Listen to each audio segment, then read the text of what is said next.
네, 앞서 전해드린 대로 오늘 서울 서초동 중앙지검 앞에서 또 한 번 검찰개혁 촉구 집회가 열렸습니다. 주최 측은 오늘 집회를 마지막으로 당분간 주말 집회를 중단할 계획이라고 밝히면서 언제든 다시 촛불을 들겠다고 밝혔습니다. 향후 법무부와 검찰 그리고 정치권의 검찰개혁 의지를 지켜보겠다는 의미인데요. 그 자세한 이야기 세안대 배종호 교수 그리고 건국대 초빙 교수인 서성교 교수와 함께 나눠보겠습니다. 자, 안녕하세요. 안녕하세요. 자, 주말인 오늘도 어김없이 대규모 촛불 집회가 열렸습니다. 서초동에서 많은 인파가 몰려서 집회가 이제 진행이 됐는데요. 오늘 그 집회 부제가 최후 통첩이라고 했고요. 이른바 이제 최후 통첩문도 발표가 됐다고 해요. 어떻게 보셨습니까? 오늘 그 집회 저희 이제 보도를 통해서도 계속 지금 전해드렸는데요. 이제 최후 통첩하면은 군사용어 아니겠습니까? 그만큼 이제 비장하다라는 뜻으로 해석이 되는데요. 마지막 활약을 총 결집해서 검찰 개혁을 부르짖겠다 이런 뜻으로 해석이 되고요. 지금 크게 보면은 이 팻말에 한 3가지 정도 나와 있어요.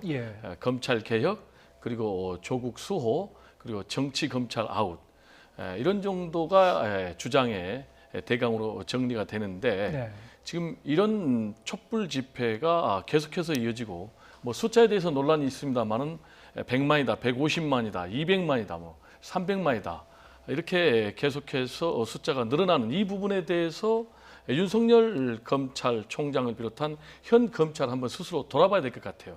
혹시 과잉 수사라는 부분은 없었는지, 지금 그리고 문재인 대통령의 인사권을 좀 침해한 부분은 없었는지, 그리고 국회 인사청문권을 침해한 부분은 없었는지, 주권자인 국민의 선택권을 침해한 부분은 없었는지 이런 부분을 좀 한번 되돌아보는 그런 계기가 됐으면 좋겠고요.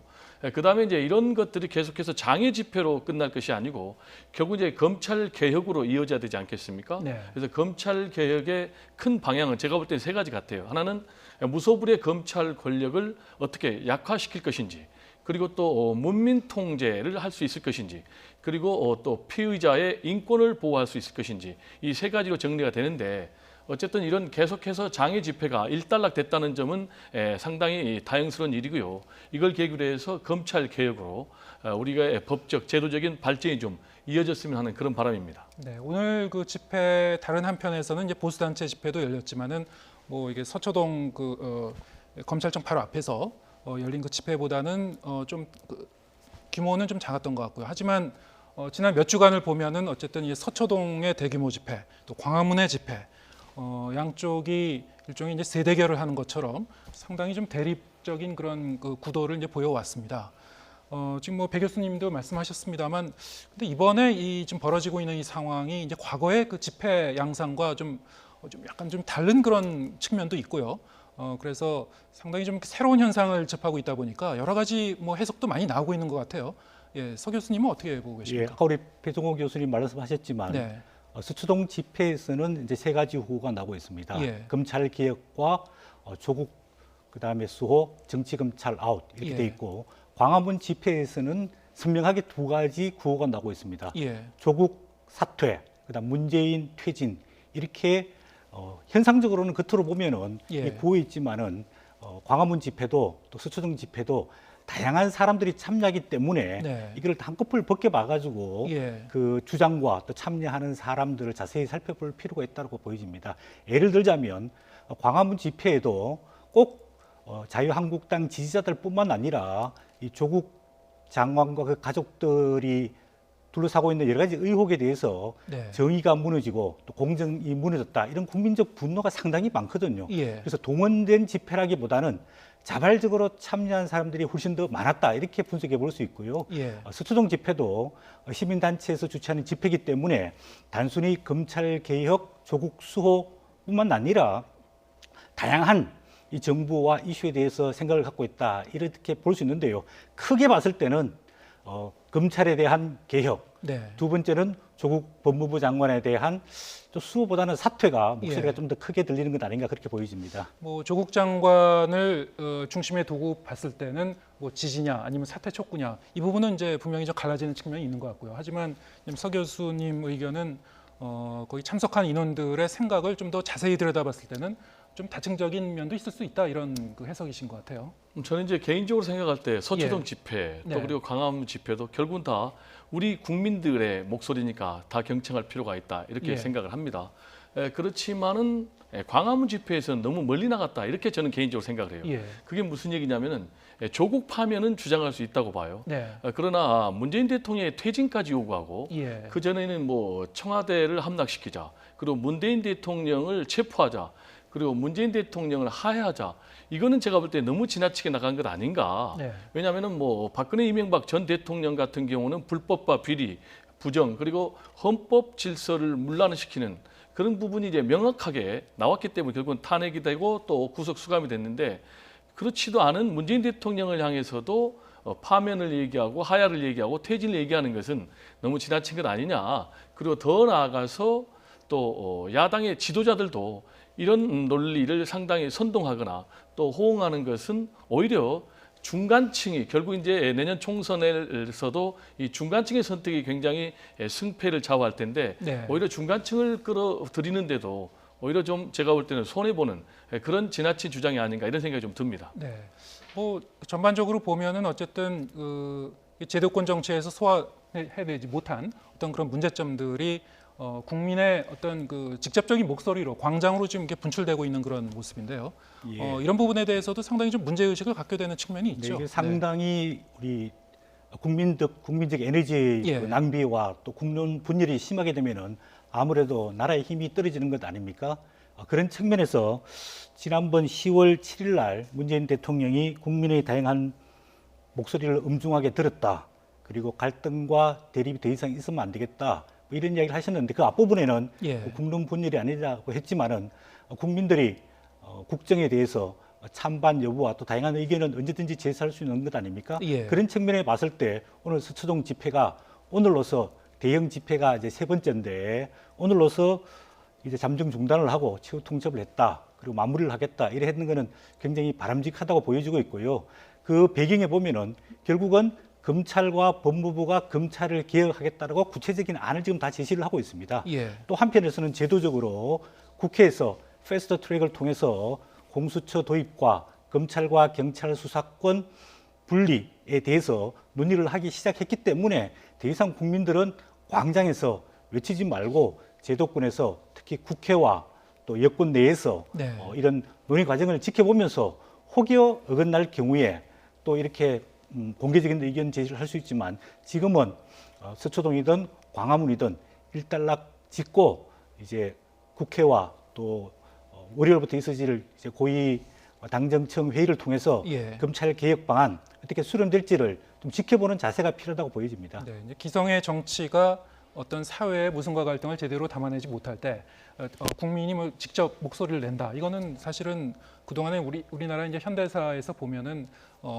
여러 번 이제 접해 왔었던 풍경이기도 한데요.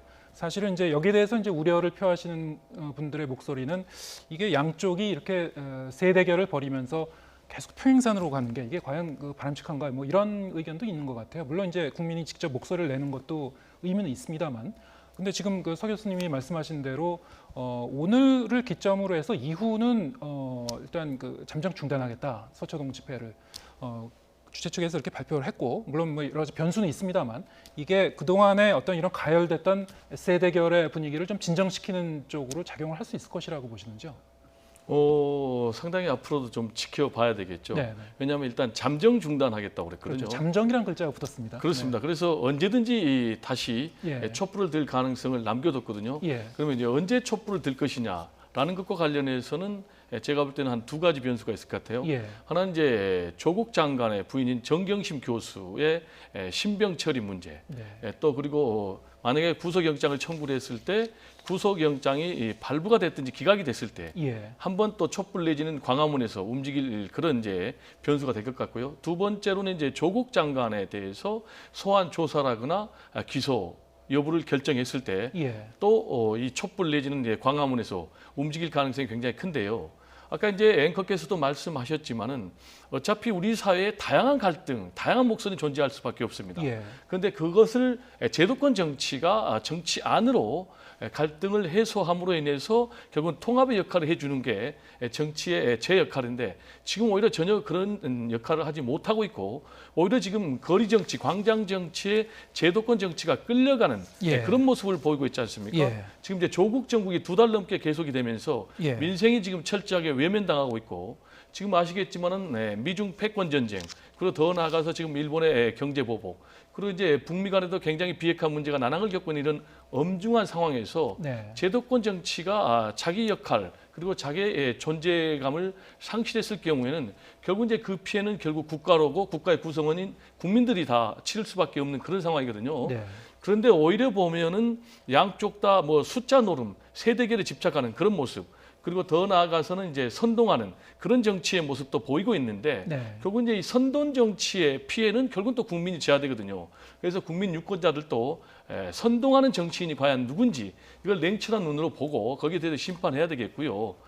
정치권도 더 이상 이런 장외 집회, 거리 집회를 선동하는 그런 좀 행동은 자제를 해야 되지 않느냐라는 좀 말씀을 좀 강력하게 드리고 싶습니다. 네. 뭐 어쨌든 이제 이번 그 서초동 집회가 이제 계속되면서 국민의 목소리, 국민들이 촉구했었던 아주 중요한 핵심적인 내용 중에 하나가 이제 검찰 개혁인데요. 검찰 개혁 부분과 관련해서는 이제 검찰과 법무부가 계속 좀 개혁안을 내놓고 있습니다. 개혁안을 내놓고 있는데 뭐 윤석열 총장이 키를 잡고 한 검찰 측에서 한 4차례 이제 발표를 했고 지난 8일에는 이제 조국 장관이 발표한 검찰 개혁안이 있었죠. 조국 장관이 발표한 검찰 개혁안을 내용을 갖다 좀 먼저 보고 오겠습니다. 저와 법무부는 검찰개혁이 시급하고 절실하다는 국민의 뜻을 새기며 다음은 없다라는 각오로 임하고 있습니다. 검찰개혁이 완수될 수 있도록 용기와 지혜를 모아주시고 계신 국민들의 힘으로 하루하루 견디고 있습니다. 저는 국민들께 약속드린 대로 이 자리에 있는 마지막 순간까지 최선을 다해 검찰개혁에 매진하겠습니다. 네, 지금 뭐 들으신 것처럼 다음은 없다는 그 각오로 임하겠다. 뭐 이렇게 발표한 게 조국 장관의 검찰 개혁 방안인데 두 분은 어떻게 보셨습니까? 네, 검찰 개혁 방안은 문재인 대통령 공약 사항 때부터 계속해서 제시되어 왔습니다. 네. 조금 늦어진 측면이 있는데요. 그동안의 법률 개정이 필요한 부분은 아까 말씀드린 대로 패스트 트랙을 통해서 국회에 지금 제한되어 있는 상황입니다. 예. 검경 수사권 조정과 공수처 문제.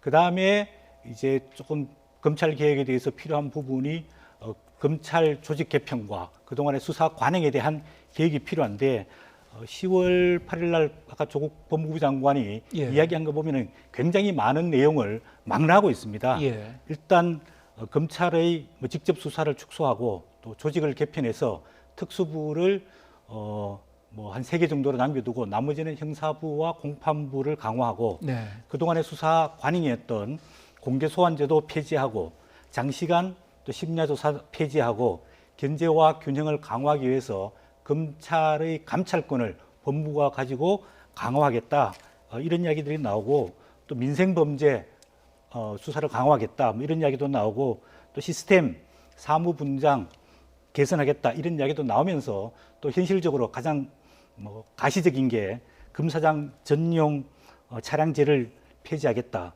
또 검사 내외 파견을 최소해서 검찰은 검찰의 업무에 집중하도록 하겠다.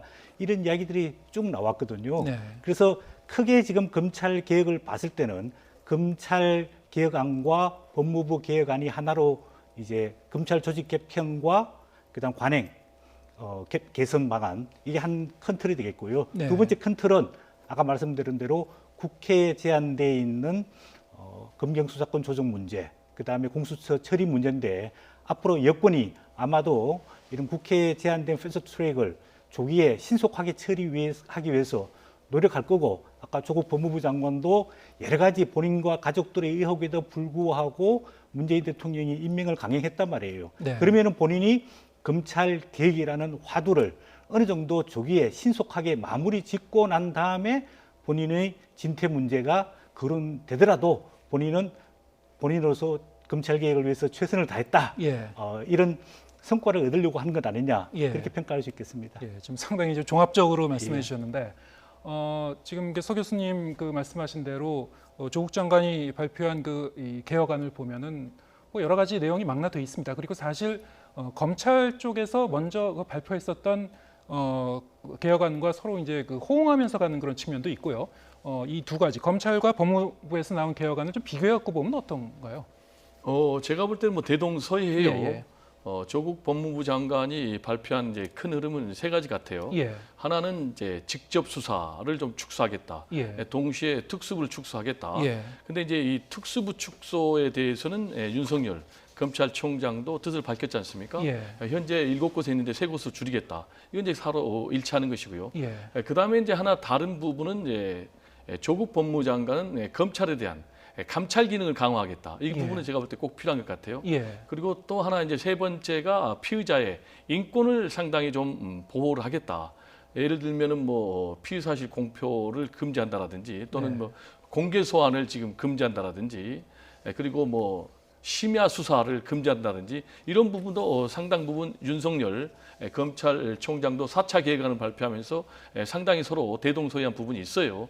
그래서 지금 현재 윤석열 검찰총장과 조국 법무장관이 서로 경쟁하듯이 검찰 개혁을 지금 앞장서고 있는데 이 부분은 상당히 저는 상당히 필요하다고 보고요. 네. 그런데 이제 중요한 것은 예. 직접 수사를 축소한다라든지 그리고 특수부를 축소한다라는 것이 과연 법적 제도적으로 완성이 되지 않을 경우에는 예. 얼마든지 다시 과거로 돌아올 수 있다는 것이죠. 예. 이 부분에 대해서 이제 유시민 이사장도 강력하게 주장을 했지만은 비판적으로 얘기를 했죠. 그렇습니다. 네. 과거에 뭐 대검 중수부가 문제가 되니까 네. 대검 중수부를 없애고 그랬더니 이제 특수부가 또 판을 치더라. 예. 그럼 이제 특수부를 이름을 반부패 수사부로 바꾼다고 그래서 예. 결국 이제 간판만 바꿔달고 메뉴는 그대로면 어떻게 되겠느냐. 예. 그래서 저는 이제 개인적으로 어쨌든 간에 이번에 지금 패스트트랙안으로 지금 태워져 있는 검경 수사권 조정이라든지 네. 그리고 고위공직자 범죄 수사처 이 부분이 반드시 가결이 돼야 된다. 네. 그래야만 현재 무소불위의 권력을 갖고 있는 검찰 권력을 통제할 수 있다. 네. 그리고 여기서 또 하나 지금 우리 국민들이 다들 지켜봐야 될 대목이 뭐냐면은 검찰의 독립과 검찰 조직의 독립은 상당히 다르다. 네. 지금 이제 마치 검찰 조직의 독립을 검찰 독립으로 호도하고 있거든요. 그러다 보니까 검찰 조직이 전혀 통제받지 않는 무소불위의 권력이 되다 보니까 예. 정치 권력으로, 정치 검찰로 이런 그래서 이제 검찰 공화국으로 우리나라가 후퇴하는 그런 이제 역사가 반복됐는데 이 부분에 대해서 법적 제도적으로 세계를 박아야 되고요. 동시에 마찬가지로 사법부 권력이 사법부 독립이 사법 독립은 아닙니다. 과거에 이제 왜 그러면 사법부 농단 사태가 일어났냐면은 사법부라는 조직 자체가 통제받지 않는 그런 권력이 되다 보니까 그런 문제가 제기됐기 때문에 어쨌든 민주적 운영 원리인 견제와 균형이 이 검찰 개혁에 반드시 가미돼야 된다. 그리고 법적 제도적으로 정비가 돼야 된다. 이런 말씀 좀 강조하고 싶습니다. 네. 어쨌든 이제 검찰 개혁이라는 부분은 뭐 정부, 청와대 그리고 여야 할 것 없이 합의가 이루어지는 그런 부분이고요. 국민의 대다수가 좀 반드시 이루어야 된다 이렇게 동의하는 부분이기 때문에 앞으로 좀 뭐 지금 말씀하셨듯이 이제 국회에서 어떤 패스트트랙 이 사법개혁안을 어떻게 처리할지도 잘 지켜봐야 될 것 같고요. 자, 근데 이런 와중에 어제 이 윤석열 검찰총장의 접대 의혹 한겨레 20일 보도가 큰 파장을 일으켰습니다. 먼저 한겨레 기자의 관련 발언 보고 오시겠습니다. 사실은 관심은 그러면 윤석열 총장이 정말 별장에서 접대를 받았느냐라는 질문이 더 앞서거든요. 그런 진술이 있었고 그 진술 자체에 대한 조사, 그러니까 그 진실 유무에 대한 조사 자체가 없었다라는 것이 더 방점이 찍혀 있었다라는 걸 좀 말씀드리고 싶습니다. 당시에 윤중천 씨의 진술이 아니고요. 예. 윤중천 씨의 압수수색, 윤중천 씨를 압수수색하는 과정에서 확보된 자료에서 이유가 2013년에 있었으니까 벌써 6년이나 묵었던 거죠. 예. 이것을 재검토하는 과정에서, 그러니까 수사 자료를 재검토하는 과정에서 윤석열이라는 이름을 확인을 했고요. 예. 당시에 수사 기록에 포함된 윤 씨의 전화번호부, 압수된 명함, 다이어리 등을 재검토하면서 윤석열이라는 이름을 확인했다 이 말씀을 그 말씀은 드리겠습니다. 네, 지금 한겨레 취재 기자의 요지를 얘기를 하면은 사실 한겨레 보도의 내용은 크게 두 가지가 핵심인 것 같습니다. 한 가지는 윤중천 씨가 윤석열 총장, 당시는 검사였겠죠. 검사 시절에 접대를 했다. 그런 진술이 나왔었다라는 것이고 이게 이제 2013년 당시의 수사 그 기록을 2019년 6년 후에 이제 진상조사단이 보면서 거기서 그런 진술 내용이 나왔다라고 이제 한겨레가 이제 주장을 하고 있는 거고요. 다른 한 가지는 그런 진술이 나왔는데도 이것을 제대로 조사하지 않았다, 덮은 것 같다라는 그런 두 가지 부분인 것 같습니다. 자, 어떻게 보셨습니까?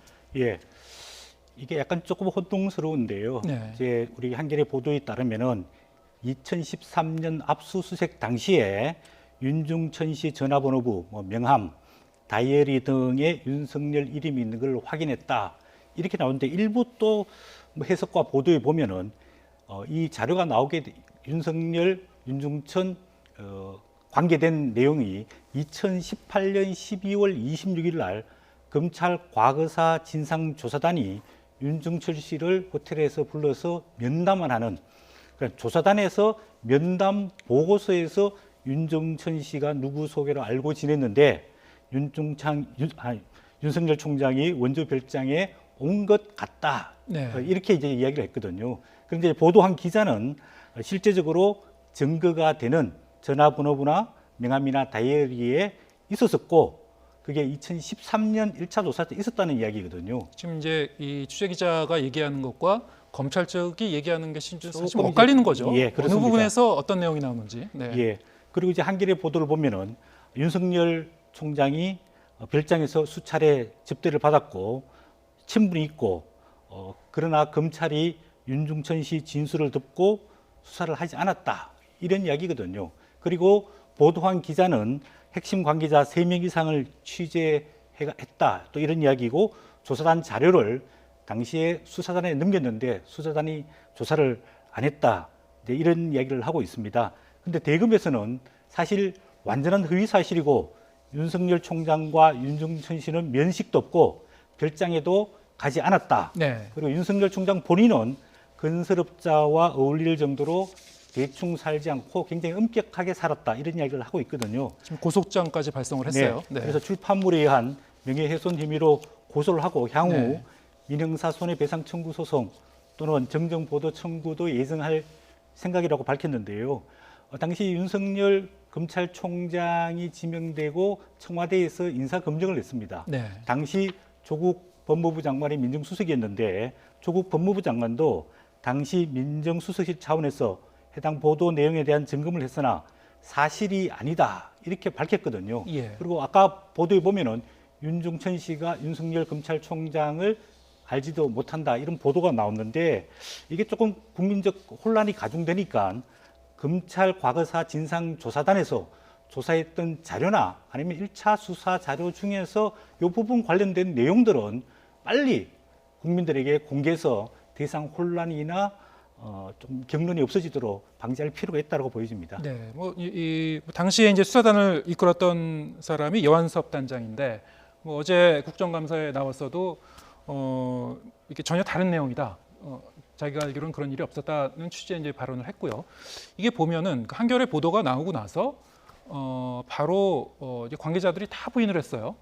심지어는 이제 지금 말씀하신 대로 이제 조국 장관조차도 민정수석 때 인사 검증 과정에서 봤는데 그 사실 무근으로 판단했다라고 얘기를 했고 당시에 이제 수사단장이 여한섭 단장도 아니라고 했고 오늘 같은 경우에는 이제 진상조사단의 이제 민간위원들이 또 잇따라 이게 사실과 다른 내용이다라고 얘기를 하고 있습니다. 근데 이제 한겨레 쪽에서는 이제 사실 이제 후속 보도가 어떻게 나오냐가 이제 참 관심인데요.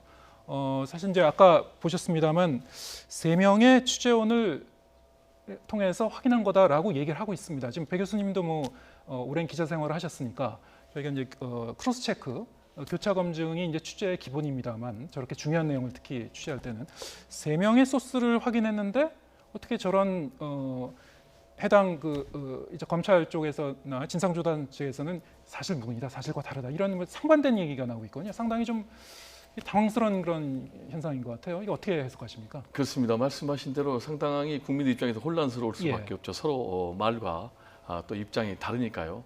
지금 이제 쟁점은 크게 2가지 같습니다. 하나는 윤석열 현 검찰총장이 과연 윤중천 원주 별장에서 접대를 받았는지 안 받았는지. 예. 그리고 이 부분에 대한 검찰 수사가 봐주기 수사로 흘렀는지 안 흘렀는지 예. 이 두 가지가 쟁점인데 한겨레는 접대를 받았느냐보다는 검찰 봐주기 수사 쪽에 지금 방점을 상당히 찍고 있어요. 근데 사실 근데 한겨레 20일의 그 표지를 보면요, 이 검찰총장의 얼굴이 들어가 있고 윤중천 접대했다. 그 부분이 윤석열 접대했다가 이제 큰 제목으로 나와 있거든요. 헤드라인으로 나와 있으니까. 예, 물론 이제 따옴표가 붙어 있습니다. 네네. 따옴표가 붙어 있다는 거는 이게 진술이라는 점을 이제 얘기한 것 같은데 어쨌든 국민적으로는 1차적으로는 거기에 이제 관심이 쏠릴 수밖에 없거든요. 이게 정말이야 이런 부분인데 이제 한겨레 쪽은 사실은 그것이 실체는 무엇이든 간에 검찰이 거기에 대해서 제대로 수사를 안 한 것이 더 방점에 있다 이렇게 또 얘기를 하고 있어요. 그렇죠. 그러니까 이제 그 나중에 예. 다시 이제 CBS 출연해서 네. 약간 이제 방향을 틀었는데 어쨌든 간에 제가 볼 때는 한겨레는 나름대로 취재 근거를 갖고 있는 것이죠. 네. 그리고 지적한 대로 과연 이 부분이 제대로 수사가 됐느냐라는 부분은 주장을 할 만해요. 왜냐하면 전혀 근거가 없는 건 아니에요. 지금 이제 여한섭 단장도 윤석열이라는 이름이 전혀 안 나왔다고는 안 했고 예. 정식 수사 자료 그리고 조사 보고서에는 없었지만은 별도의 면담 보고서에는 이름이 나왔다. 네. 그래서 확인을 해봤더니 윤중천 씨가 부인을 해서 더 이상 조사를 안 했다라고 얘기를 했기 때문에 윤석열이라는 이름이 분명히 그게 나온 건 사실이에요.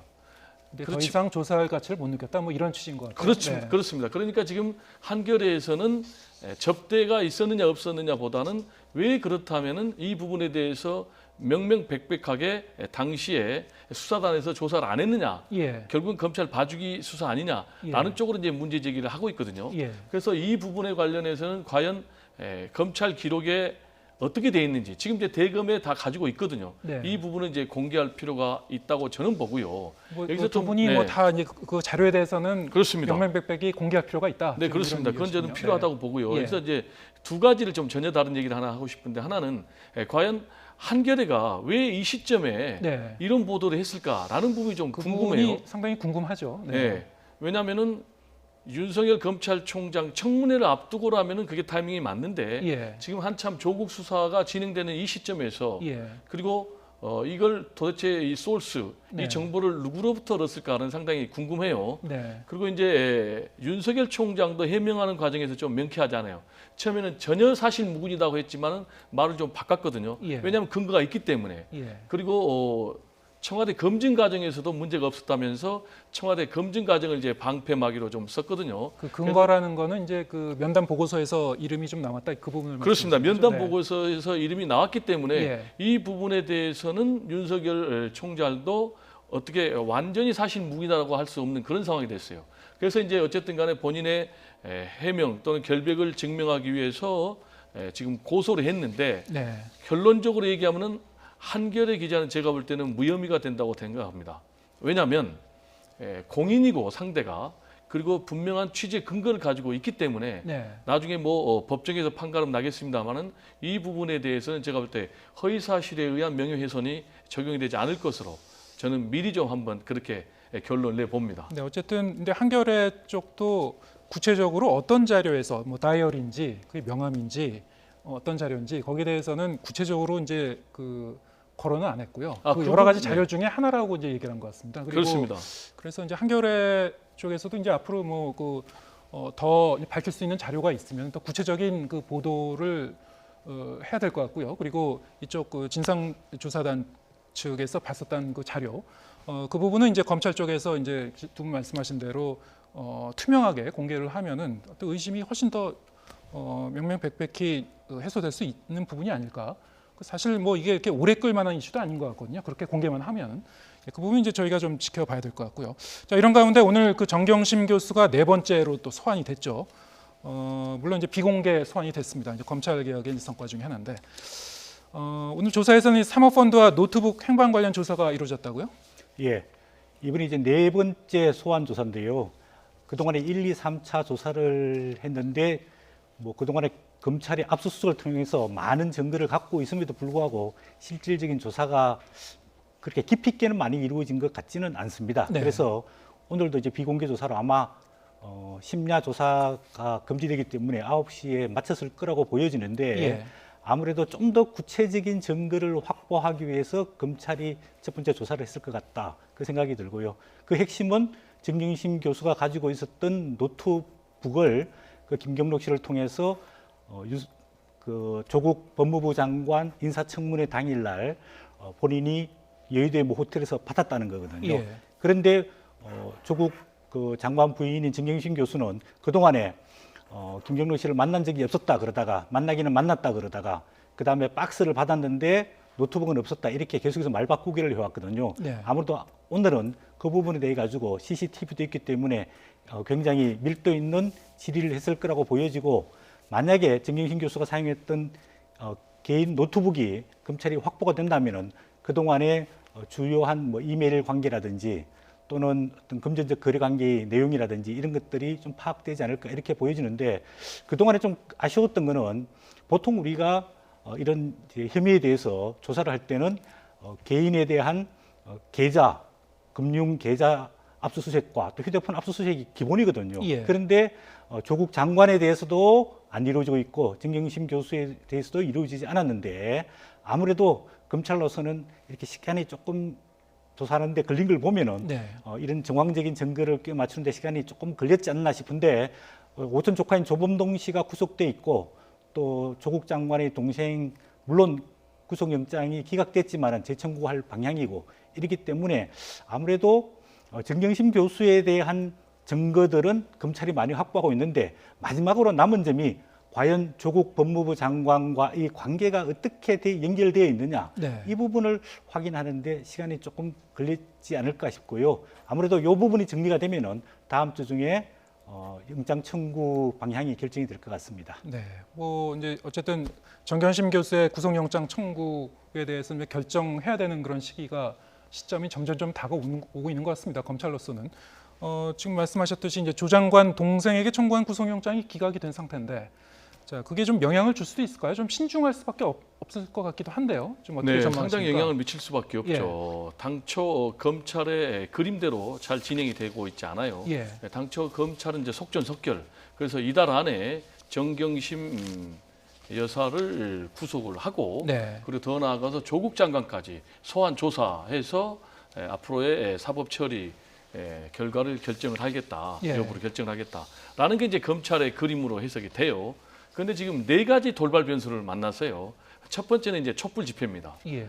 아시겠지만 이제 서초동 촛불 집회가 뭐 엄청난 인파가 몰려가지고 검찰 개혁을 또 그리고 조국 수호를 외치니까 여기에 상당히 지금 윤석열 검찰총장도 의식을 안 할 수가 없는 상황이고 예. 그리고 말씀하신 대로 지금 조국 동생에 대한 영장이 기각이 돼 버렸어요. 예. 그리고 세 번째로는 이제 정경심 교수에 대한 건강 문제죠. 결국 이제 조국 장관의 동생도 이 건강 문제를 가지고 영장을 기각을 했거든요. 근데 예. 정경심 교수 측에서 내세운 게 과거에 뭐 강도를 피해서 살아나다가 뇌가 두개골 골절이 입었는데 지금 뇌가 흔들린다. 그리고 또 어릴 때 6살 때 하나 안구가 이제 훼손되는 그런 이제 문제가 있어가지고 시신경이 흔들린다라면서 건강을 문제로 내세우고 있거든요.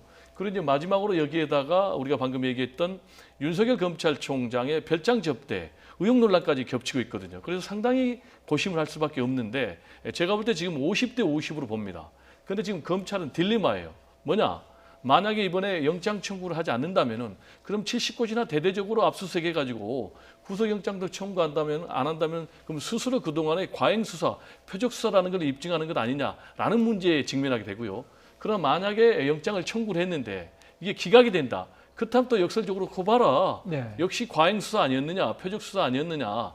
그러면서 동시에 이제 앞으로 조국 일가에 대한 수사 동력까지 훼손이 될 수가 있기 때문에 제가 볼 때는 윤석열 검찰총장이 마지막까지 득실을 따지면서 결정하지 않을까 이렇게 생각이 됩니다. 네, 뭐 어쨌든 우리가 초일기에 들어간 것 같습니다. 예, 곧 알 수 있을 것 같은데 잘 지켜봐야 될 것 같습니다.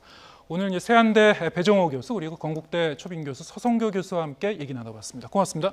네, 감사합니다.